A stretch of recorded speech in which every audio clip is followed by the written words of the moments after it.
Darjeeling Himalayan railway ও অ্যাক্টের উদ্যোগে আয়োজিত হলো শতাব্দী মার্চ। একটি রিপোর্ট শিলিগুড়ি থেকে। 1925 সালে অর্থাৎ 100 বছর আগে পদার্পণ ঘটেছিল মহাত্মা গান্ধীর এই শিলিগুড়িতে।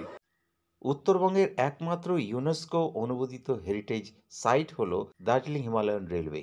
এই দার্জিলিং হিমালয়ান রেলওয়ে এই বছর 2025 এই সময়টিকে হেরিটেজ ওয়াক অর্থাৎ মহাত্মা গান্ধীর উত্তরবঙ্গে পদার্পণের শিলিগুড়ির পদার্পণের 100 বছর স্মৃতিকে সামনে রেখে একটি ঐতিহ্যপূর্ণ পদযাত্রা দার্জিলিং রেলওয়ে স্টেশন থেকে শিলিগুড়ি টাউন স্টেশন পর্যন্ত করেছিল।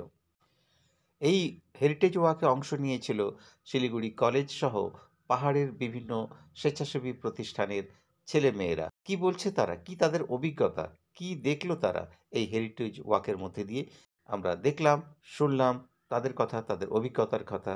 বিশেষ করে হেরিটেজ ট্যুরিজম বা আমাদের ইতিহাসগত দিক থেকে যদি দেখা যায়, আমাদের ঐতিহ্যগত দিক থেকে যে উপলব্ধি, চলুন শোনা যাক এক তরুণ প্রজন্মের প্রতিনিধির কাছ থেকে।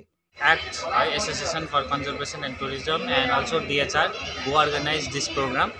अनि हामीले एक्सपिरियन्स गरेको मुताबिक चाहिँ के हो भन्दाखेरि चाहिँ यति साह्रो मैला चाहिँ हामीले अब देखा पर्यो है। अनि यो चाहिँ अब खासमा टुरिस्टको मात्रै गल्ती होइन, यो चाहिँ तपाईँको हाम्रो जो लोकल छ, जो यो जुन चाहिँ ट्रेनको ट्र्याक छ त्यहाँको जति पनि अन्डरमा लोकल पिपलहरू पर्छ उहाँको पनि एउटा जिम्मेवारी हो कि उहाँले पनि भन्नुपर्ने यो हाम्रो हेरिटेज हो र यसलाई चाहिँ हामीले कसरी संरक्षण अनि कसरी चाहिँ हामीले भविष्यमा आउनेवाला दिनहरूमा हाम्रो छोराछोरीलाई देखाउनु पर्ने, त्यसमा चाहिँ उनीहरूले फोकस गर्नुपर्ने। तर यति डरलाग्दो छ मैला है। अब यो यस्तो बोतलहरू त झन् अब फ्याक्ट्री खोली पनि हुन्छ है। अनि यो गुट्काको खोल, यो के भन्छ अब के अब मलाई त नाम पनि थाहा छैन, तर यति डरलाग्दो छ मैला चाहिँ मैले उयो गरेँ।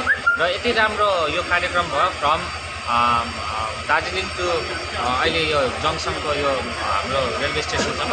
It was very good.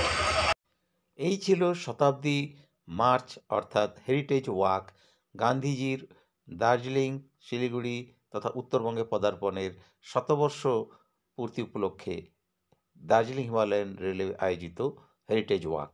Siliguri থেকে অরুণ কুমারের রিপোর্ট।